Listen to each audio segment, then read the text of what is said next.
بسم الله الرحمن الرحيم نحمده ونصلي على رسوله الكريم أما بعد فأعوذ بالله من الشيطان الرجيم بسم الله الرحمن الرحيم يا أيها الذين آمنوا كتب عليكم الصيام كما كتب على الذين من قبلكم لعلكم تتقون وقال الله تبارك وتعالى في موضع آخر ولا تهنوا ولا تحزنوا وأنتم الأعلون إن كنتم مؤمنين صدق الله العظيم. میرے محترم دوستوں اور بزرگوں، اس وقت جو ہمارے سامنے باتیں آنی ہے اور جو باتیں رکھی جانی ہے وہ رمضان سے متعلق ہی ہوں گی، چونکہ یہ رمضان المبارک کا بابرکت مہینہ چل رہا ہے اور اس میں ہر طرح کے لوگوں میں کچھ نہ کچھ اعتبار سے تبدیلی آئی ہوئی ہوتی ہے، اور ایسے تبدیلی میں لوگوں کے قلوب نرم ہوتے ہیں اور وہ اچھی باتوں کو جب بھی پیش کی جائے قبول کرنے کی صلاحیت دیگر ایام کی بنسبت زیادہ رکھتے ہیں۔ اس مہینے کی جو فضا ہے، اس فضا میں اگر کوئی بھی بات پیش کی جائے تو جو سامعین ہوتے ہیں وہ چونکہ اپنے اوقات کو فارغ کیے ہوتے ہیں اور کچھ نہ کچھ دیگر دنوں کے اعتبار سے ان دنوں میں عبادت کی طرف راغب ہوتے ہیں، لہذا ان کے سامنے جب بھی باتیں رکھی جائے تو وہ اسے قبول کرتے ہیں۔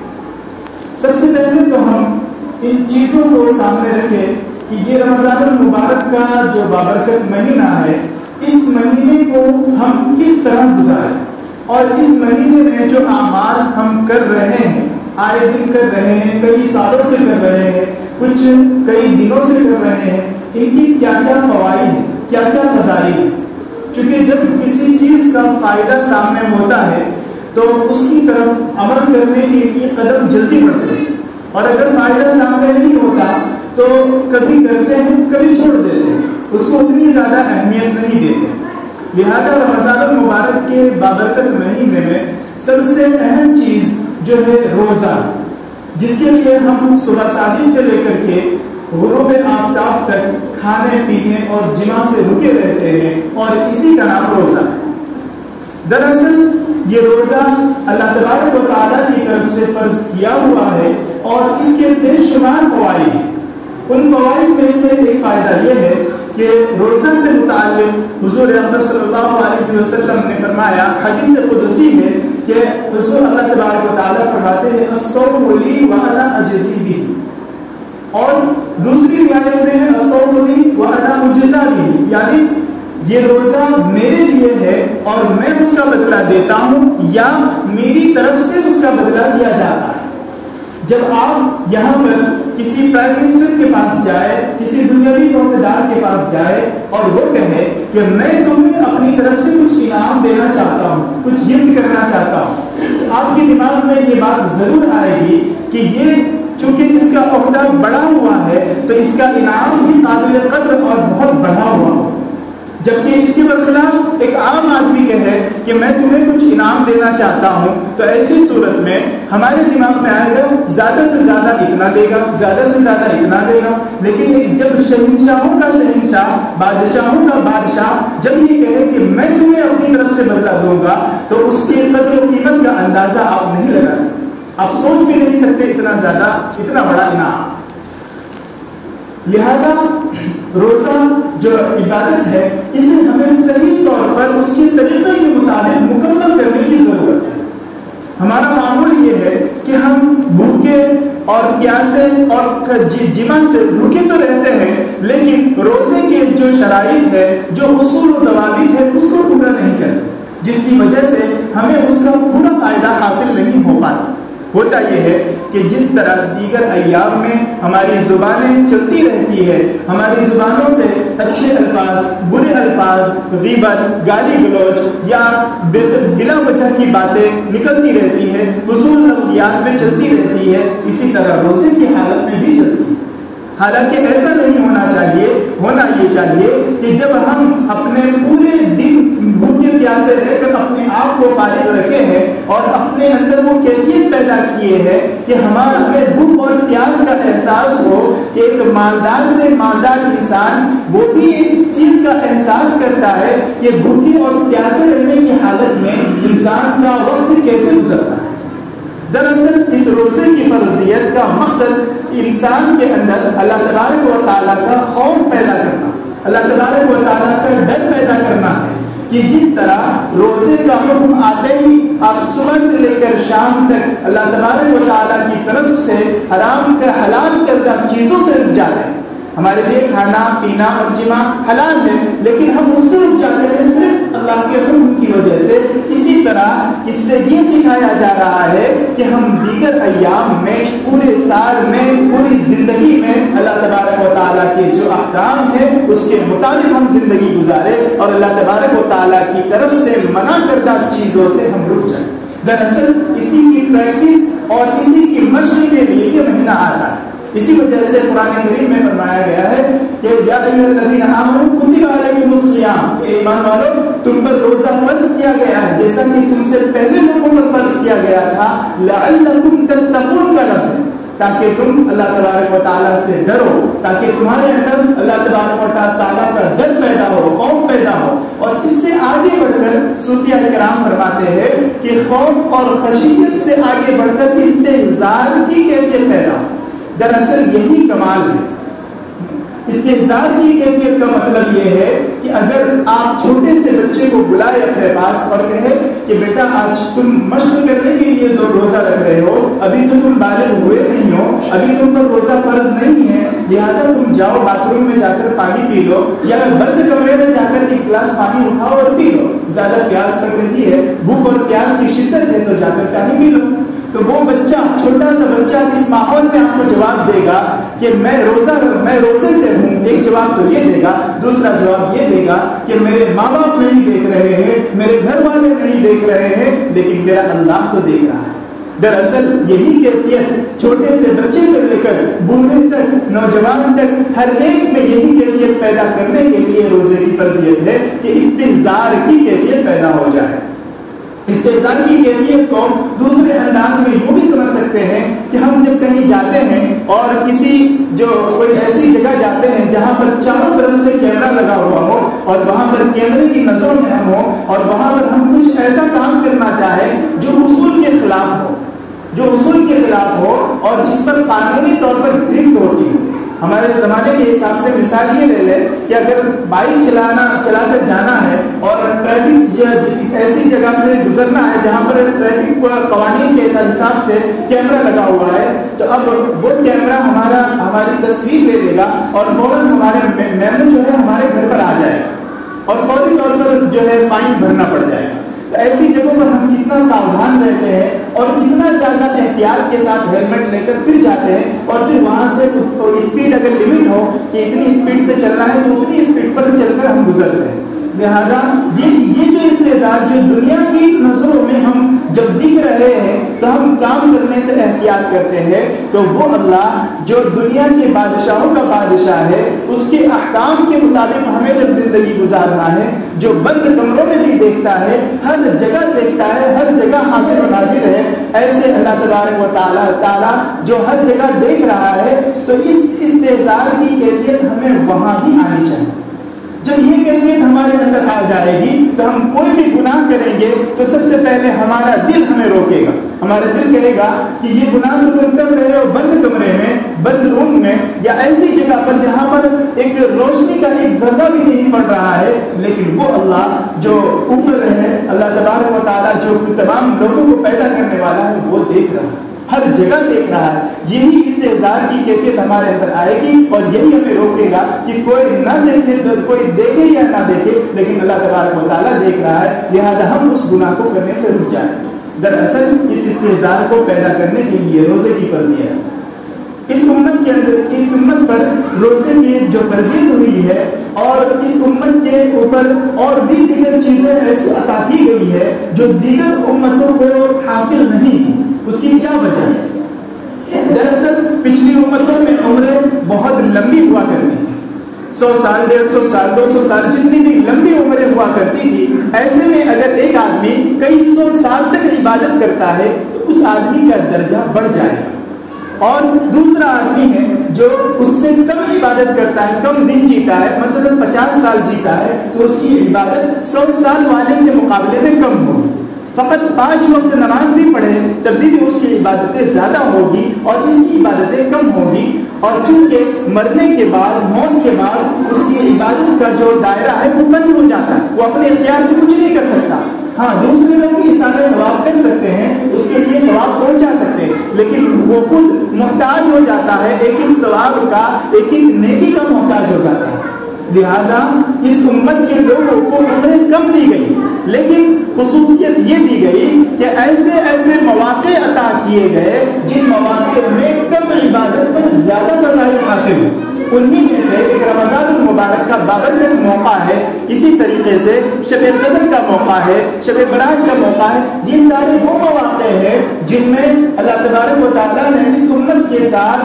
بہت ہی شفقت کا معاملہ کرتے ہوئے یہ کم موقع میں، کم وقت میں زیادہ فضائل کے لیے دیا، تحفہ دیا. لیکن اب ہمیں یہ دیکھنا ہے کہ ہم نے ان انعام کو، ان تحفوں کو صحیح طور پر وصول کرنے کا طریقہ سیکھا یا نہیں سیکھا. اگر نہیں سیکھا تو ہمیں سیکھنے کی ضرورت ہے. اور ہمارے لیے اللہ تبارک و تعالیٰ نے دستور حیات اتارا ہے، قرآن کریم کا تحفہ، جو دیگر کسی مذہب میں نہیں. کسی مذہب کی کوئی کتاب ایسی نہیں ہے جس میں تبدیلی 4 سال 5 سال میں نہ ہوئی، لیکن قرآن کریم کا یہ تحفہ ایسا ہے جس میں کوئی تبدیلی آج تک نہ آئی ہے اور نہ قیامت تک آئے گی، اور اسی میں پوری زندگی کی رہنمائی ہمارے لیے یہ تحفہ دیا ہے. اور ایک لفظ، ایک آیت کا ٹکڑا ہے، لقد کان لکم فی رسول اللہ اسوۃ حسنہ، کہ یقیناً تمہارے لیے حضور صلی اللہ علیہ وسلم کی زندگی میں بہترین نمونہ. اگر پریکٹیکل کسی چیز کا نہیں ہوتا ہے، یعنی ظاہری طور پر کوئی چیز ایکٹ کر کے کسی عمل کو کر کے دکھایا نہیں جاتا ہے تو انسان کو سمجھ میں جلدی نہیں آتا. لہذا دستور حیات کے ساتھ ساتھ اللہ تبارک و تعالیٰ نے حضور صلی اللہ علیہ وسلم کی زندگی کو ہمارے سامنے پیش کیا، اور حضور صلی اللہ علیہ وسلم کی زندگی پوری کی پوری محفوظ کی گئی. ایک ایک لمحہ، ایک ایک وقت، ایک ایک عمل کو محفوظ کیا گیا. اب وہ ہمارے لیے نمونہ ہے، یعنی اب ہم اس کو دیکھیں گے کہ حضور صلی اللہ علیہ وسلم کی زندگی کیسے گزری، ان کا عمل فلاں موقع پر کیسا تھا، رمضان المبارک کے موقع پر کیسا تھا. اب ہمیں اس کی روشنی میں زندگی گزارنا ہے تو ہم کامیابی کی سمت بڑھ پائیں. جب اتنی سہولت اور اتنی آسانی کر دی گئی تو اب ہمیں صرف بنا بنایا لقمہ تیار مل گیا ہے. ہمیں اتنی قربانیاں بھی نہیں دینی پڑی ہے جتنی قربانیاں پچھلی امتوں کو دینی پڑی تھی. اب ہمیں صرف اور صرف اپنے وقت کو فارغ کر کے اعمال کی طرف راغب ہونا، اعمال میں لگنا. اس کے لیے بھی اگر ہم وقت نہ نکالے تو ہم سے بڑا محروم القسمت کوئی شخص نہیں ہوگا. لہذا اس امت محمدیہ پر اللہ تبارک و تعالیٰ نے فضل فرماتے ہوئے روزہ جو ہے فرض کیا. اسی طرح تراویح کی جو نماز ہے وہ بھی اللہ تبارک و تعالیٰ نے اس امت کو تحفے میں دیا، جس کے بارے میں یہ ہے من قام رمضان ایمانا و احتسابا، یعنی جس حدیث کا خلاصہ یہ ہے کہ جو رمضان المبارک میں قیام کرے اور اللہ تبارک و تعالیٰ سے ثواب کی امید رکھے، غفر له ما تقدم من ذنبه وما تأخر، کہ اس کے اگلے اور پچھلے تمام گناہ معاف کر دیے جاتے ہیں. یہاں پر جو مراد ہے وہ صغیرہ گناہ یعنی چھوٹے گناہ مراد ہے، بڑے گناہ مراد نہیں ہے. بڑے گناہ کے لیے توبہ ضروری ہے. تیسری چیز جو ہے اس بابرکت مہینے میں قرآن کریم کا تحفہ ہے جو اللہ تبارک و تعالیٰ نے 23 سالہ عرصے میں جو ہے گاہے بگاہے، جو جیسے جیسے موقع اور سہولت جیسے جیسے ضرورت پیش آتی گئی اللہ تبارک و تعالیٰ نے اتارا. اور اس بابرکت مہینے میں حضور صلی اللہ علیہ وسلم قرآن کریم کا دور کیا کرتے ہیں. روزے کا اہتمام تو تھا ہی، لیکن اس کے ساتھ ساتھ تراویح کا بھی اہتمام تھا. اور آپ صلی اللہ علیہ وسلم رمضان المبارک کے بابرکت مہینے میں قرآن کریم کا دور کیا کرتے تھے حضرت جبرائیل علیہ السلام کے ساتھ. پتہ چلا کہ اس رمضان المبارک کے مہینے کو قرآن کریم سے مناسبت حاصل ہے،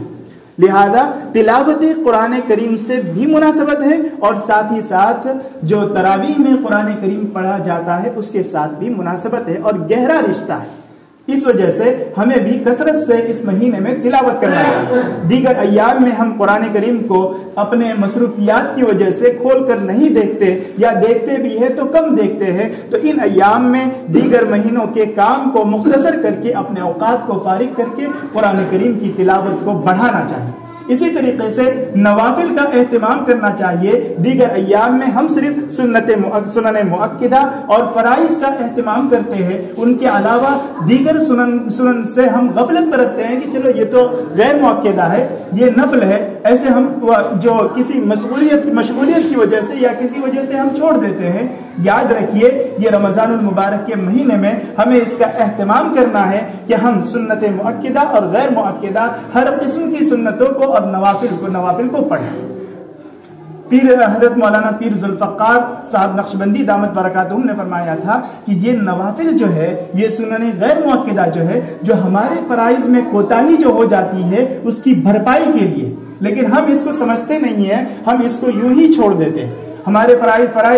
فرائض میں یا جو سنت مؤکدہ ہے اس کو ہم پڑھ رہے ہیں، ہمارا خیال کہیں ادھر چلا گیا، کبھی ادھر بھٹک گیا، کبھی ہم ایک دکان کا حساب کر رہے ہیں، کبھی دوسری دکان کا حساب کر رہے ہیں، کیونکہ ذہن و دماغ کو قابو میں رکھنا مشکل ہوتا ہے۔ لہذا انسان اپنے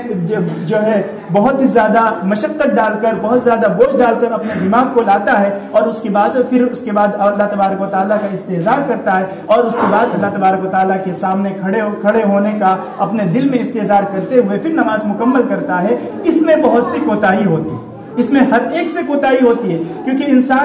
انسان کے حالات ہر وقت ایک جیسے نہیں ہوتے، انسان کا دماغ ہر وقت ایک جیسا نہیں ہوتا ہے، بلکہ وہ گھومتا رہتا ہے، الگ الگ جگہوں پر پھرتا رہتا ہے۔ لہذا یہ جو کوتاہیاں ہوتی ہے کہ جب ہم کسی بادشاہ کے سامنے کھڑے ہو اور دنیا کا بادشاہ ہے اور ہم اس کے سامنے کسی اور سے بات کریں تو اس کے دل پہ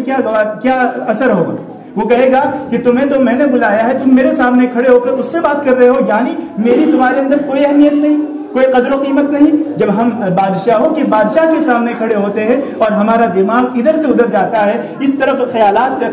ادھر کے آتے ہیں، ادھر کے آتے ہیں، تو یہ سوچئے کہ کتنی بڑی گستاخی کی بات ہے کہ اللہ تبارک و تعالیٰ کے اللہ تبارک و تعالیٰ کے سامنے کھڑے ہو کر ہم دنیا کے خیالات لائیں۔ ان کوتاہیوں کو دور کرنے کے لیے نوافل ہے، لہذا نوافل کا بھی اہتمام کریں۔ اسی طریقے سے دیگر ایام میں جب ہم نماز پڑھتے ہیں تو جو دعا کرتے ہیں تو 2 منٹ یا 1 منٹ صرف دعا پڑھتے ہیں۔ دعا پڑھنا الگ ہے اور دعا کرنا الگ ہے۔ دعا کرنے کے لیے کئی سارے شرائط ہیں، ان شرائط کے مطابق دل کا استحضار ہو، دل کے اندر جو ہے اس کا یہ طلب ہو اور اس کے ساتھ دعا مانگی جاتی ہے۔ اس کے لیے عربی ضروری نہیں ہے، اردو میں بھی آپ اپنی زبان میں بھی مانگ سکتے ہیں، لیکن دعا پڑھنا الگ ہے۔ ہمارے زمانے میں لوگوں نے یہ سمجھ لیا ہے کہ دعا پڑھنا یہ دعا کرنا دونوں ایک ہی ہے، اسی وجہ سے ہمیں وہ چیز حاصل نہیں ہوتی۔ ظاہر سی بات ہے کہ کوئی سوالی آتا ہے اور سوال کرتا ہے، مانگتا ہے، تو وہ ایسے ہی مانگتا رہتا ہے تو ہم اس پر دھیان نہیں دیتے۔ جب وہ گریہ وزاری کرتا ہے، بہت زیادہ منت سماجت کرتا ہے، تو ایک جو پتھر دل انسان ہوتا ہے اس کا بھی دل نرم ہو جاتا ہے اور وہ بھی دینے کی طرف راغب ہو جاتا ہے، فوراً نکال کر کے دے دیتا ہے۔ لیکن جب تو یہی چیز جو انسان کا جو طریقہ ہے، جو عادت ہے، جو اخلاق ہے، اسی کو سامنے رکھ کر ہم سوچیں کہ جب ہم جو سائل آتا ہے اس کو ہم ایسے ہی مانگنے پر نہیں دیتے، گریہ وزاری کرتا ہے، روتا ہے، تڑپتا ہے، تب دیتے ہیں۔ تو اللہ تبارک و تعالیٰ سے جب ہم مانگتے ہیں تو ہم یہ کیوں نہیں سوچتے کہ اللہ تبارک و تعالیٰ کے سامنے جب ہم مانگے تو ہم اس کیفیات کے ساتھ مانگے جو کیفیات ہونی چاہیے۔ صرف دعا مانگنا نہیں ہے، دعا مانگنا ہے، دعا پڑھنا نہیں۔ اور ہم لوگ دعا پڑھنے کو دعا مانگنا سمجھتے ہیں۔ ہاں دعا پڑھنا وہ بھی چاہیے، وہ بھی اس کے لیے اس میں بھی فائدہ ہے، لیکن آپ دل کی کیفیت کے ساتھ دعا مانگے۔ تو یہ رمضان المبارک کے مہینے میں جب فرض نماز کے بعد ہم بیٹھے یا دیگر نماز کے وقت سے فارغ ہونے کے بعد بیٹھے تو اس وقت میں اللہ تبارک و تعالیٰ کے سامنے اپنے ضروریات کا سوال کریں، اپنے ضروریات کو مانگے، اللہ تبارک و تعالیٰ سے دین پر ثابت قدمی مانگے۔ ایسے حالات ہیں، ان حالات میں ہمارے لیے ایمان کا بچانا بہت ہی زیادہ مشکل ہو چکا ہے۔ ایسے حالات میں ہم اللہ تبارک و تعالیٰ سے مانگے کہ یا اللہ جب تک ہمیں زندہ رکھ، ایمان کے ساتھ زندہ رکھ، اور جب ہمیں تو یہاں سے بلائے تو ہمیں ایمان کا خاتمہ نصیب فرما۔ اس طرح کی دعا بھی کثرت سے کرنی چاہیے اور اس کے لیے اسباب بھی اختیار کرنے چاہیے۔ اسباب اختیار کرنے میں یہ ہے کہ بنیادی عقائد سیکھنا چاہیے. بہت سی مرتبہ ایسا ہوتا ہے کہ جب کسی کا انتقال ہوتا ہے یا بیماری ہوتی ہے تو ہماری زبان سے ایسے ایسے کلمات نکل جاتے ہیں جس کی وجہ سے ہم ایمان سے نکل جاتے ہیں. جب ہم ایمان سے نکل جاتے ہیں تو اگر نکاح ہوا ہے تو وہ نکاح بھی ٹوٹ جاتا ہے. اسی طرح ہمارے جو عبادات ہیں وہ بھی اس کا ثواب بھی جاتا رہتا ہے اور پھر اس کے بعد دوبارہ تجدید ایمان کرنا ہوتا ہے. اس کو سیکھنے کی ضرورت ہے. ابھی جو سازشیں چل رہی ہے ان سازشوں میں سب سے باریک چیز یہ ہے کہ وہ لوگ اس طریقے سے جو ہے پریکٹس ان کو دی جاتی ہے کہ کسی طرح ان کو کہو کہ یہ دیش بھکتی کی بات ہے یا یہ اس بات ہے. اس طریقے سے جو ذہن بنا کے مائنڈ سیٹ بنا کر کے کسی طرح اسلام کے خلاف جو چیزیں ہوتی ہے اس کو دیش بھکتی سے جوڑ کر کے اور ہم سے اقرار کروایا جاتا ہے. اور اس طرح ایک دن ایسا آتا ہے کہ ہمارے دماغ میں چڑھ جاتا ہے کہ یہ جو کہہ رہا تھا وہی صحیح, میں جو سوچ رہا ہوں وہ صحیح نہیں ہے, مولانا صاحب جو کہتے ہیں وہ صحیح نہیں. تو اس طریقے سے اس کو سوچنے کی ضرورت ہے. بنیادی عقائد کم سے کم سیکھنے کی ضرورت ہے کہ کون کون سی باتیں ہیں جن سے ایمان سے انسان نکل جاتا ہے, کون کون سی باتیں ہیں جو عقائد کے ہیں جن میں ذرہ برابر کمی برداشت ہے, جو اور کون کون سی باتیں ہیں جو مسائل سے مسائل والی میں اگر ہماری طرف سے کوتاہی ہوگی تو توبہ و استغفار کر کے اس کی تلافی ہو سکتی ہے, اس کو سدھارا جا سکتا ہے. لیکن عقائد کے اندر اگر کوئی کمی ہوگی ذرہ برابر بھی انہیریٹ ہوگا ایسی صورت میں ایمان سے فوراً بندہ نکل جاتا ہے. اس وجہ سے اس میں احتیاط کی ضرورت ہے اور اسے سیکھنے کی ضرورت ہے. اس پورے مہینے میں اپنے ایمان کو مضبوط کرنے کی ایک مشق کرنے کی ضرورت ہے. اپنے ایمان کو مضبوط کرنے کے لیے ایک کام آپ یہ کر سکتے ہیں جو خانقاہوں میں کرایا جاتا ہے کہ محاسبہ کریں. صبح سے لے کر شام تک جو آپ اوقات گزارتے ہیں ان اوقات کا شام میں جب آپ بستر پر جائیں اس وقت محاسبہ کریں کہ آج پورے دن میں صبح سے لے کر شام تک میں نے کتنی اچھائیاں کی اور کتنی برائیاں کی. اگر اچھائیاں کی ہے تو اللہ تعالیٰ کا شکر ادا کریں تو اللہ تعالیٰ اس سے مزید کی توفیق دے, اور اگر برائیاں کی ہے تو اللہ تعالیٰ سے توبہ اور استغفار کرے کہ یا اللہ یہ بابرکت مہینہ تھا لیکن میں اس کی قدر نہیں کر سکا اور اس کی تقدس کو میں نے پامال کیا, یعنی اس کی اتنی فضیلت تھی, اس کی اتنی شان تھی لیکن میں نے اس کو سمجھا نہیں اور اس کی میں نے خلاف ورزی کی, اس کی میں نے بے ادبی کی, لہذا مجھے معاف فرما دیجیے. اس طرح کرتے رہنے سے انسان کے اندر محاسبہ کا جذبہ پیدا ہو. یہی جذبہ آگے چل کر کے انسان کو توبہ کی طرف بڑھائے گا. اگر یہ جذبہ نہ ہو تو انسان کو لے کر چلو مسلمان ہیں اپنا جو کریں گے کرتے رہے ایک دن تو ایمان جو ہے جنت میں جانا ہی. لیکن مسلمان کا مسلمان بن کر یہاں سے جانا یہ بھی بہت مشکل ہے.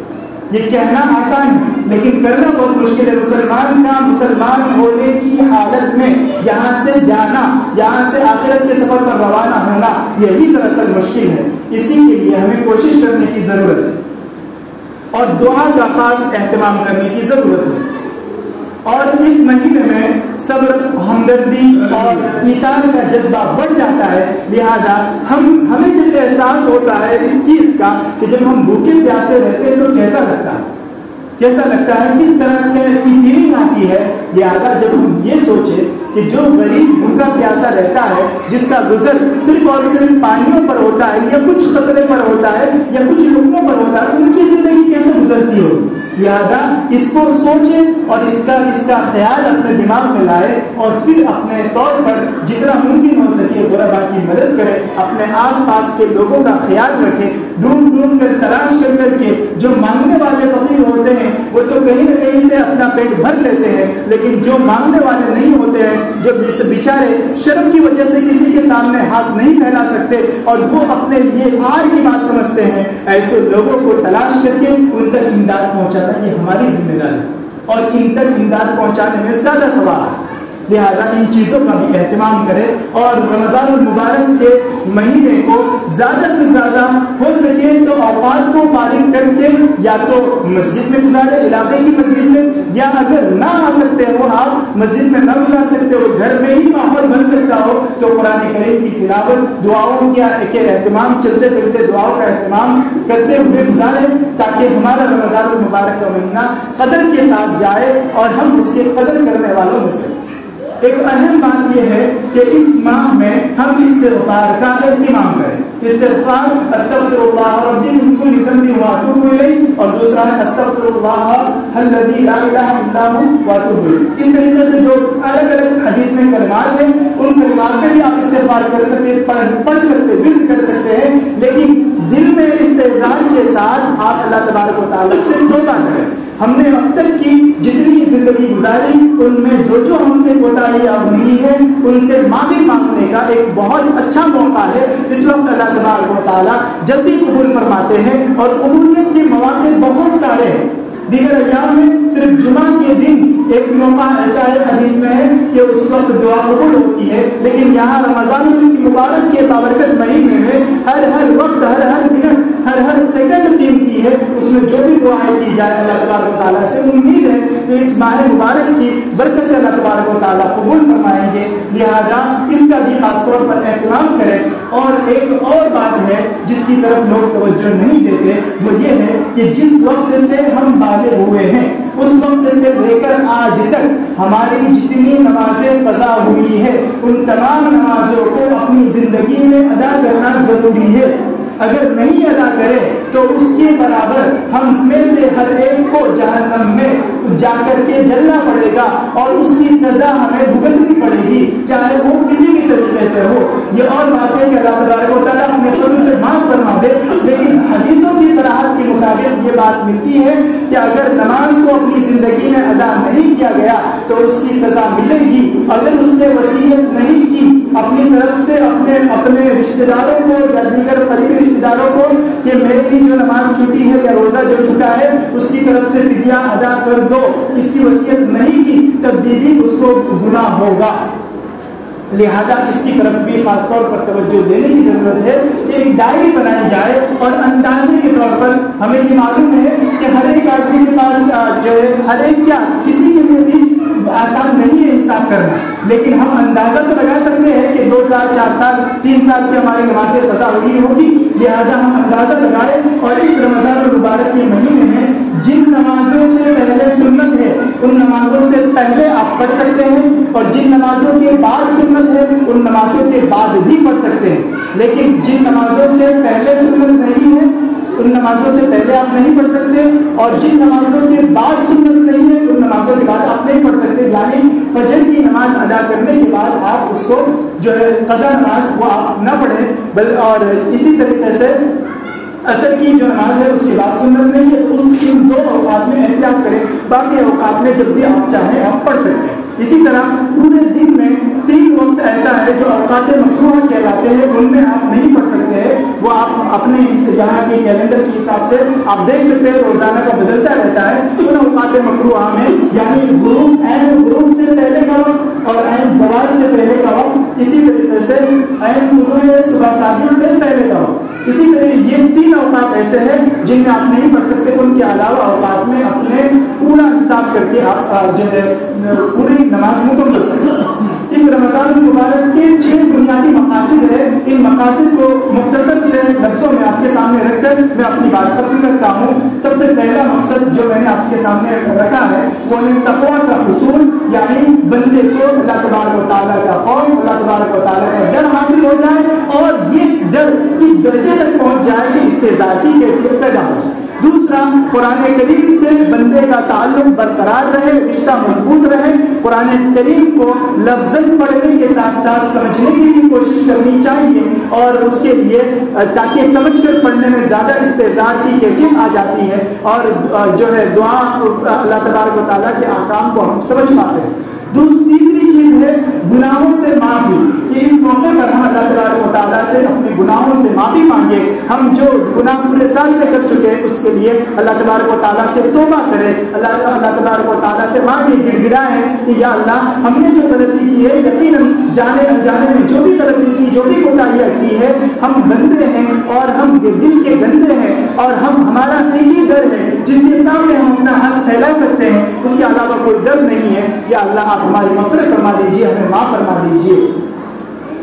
چوتھی چیز ہے ہمیں زندگی گزارنے کا سلیقہ سیکھنا، کہ جس طرح رمضان المبارک کے مہینے میں ہم پوچھ کر ایک ایک مسئلہ معلوم کر کے ہم زندگی گزارتے ہیں، اسی طرح پورے سال کے اور پوری زندگی ایک ایک مسائل کو معلوم کر کے ہم زندگی گزاریں۔ یہ آپ بات یاد رکھ لیں کہ ہماری طرف سے یہ عذر قابل قبول نہیں ہوگا کہ ہمیں معلوم نہیں تھا۔ آپ کو معلوم نہیں تھا تو آپ نے دوسرے سے کیوں نہیں پوچھا، یہ بھی آپ سے سوال ہوگا۔ اس وجہ سے ہمیں زندگی گزارنے کا سلیقہ سیکھنا ہے اور اپنی ضرورت کی چیزوں کو علماء سے معلوم کر کے اور اس کے بعد پھر عمل کرنا اور اپنی ضروریات اللہ تبارک و تعالیٰ سے مانگنا ہے۔ اسی طریقے سے اپنے اندر رویے میں ہمدردی اور برداشت کا مادہ پیدا کرنا، ہمدردی اور ایثار کا مادہ پیدا کرنا ہے۔ یہ بنیادی مقاصد ہے جو علماء نے مختلف مطالعے سے نچوڑ کر کے نکالے ہیں، جو آپ کے سامنے رکھے گئے۔ اللہ تبارک و تعالیٰ ان رمضان المبارک کے بابرکت مہینے کی قدر کرنے کی ہمیں توفیق عطا فرمائے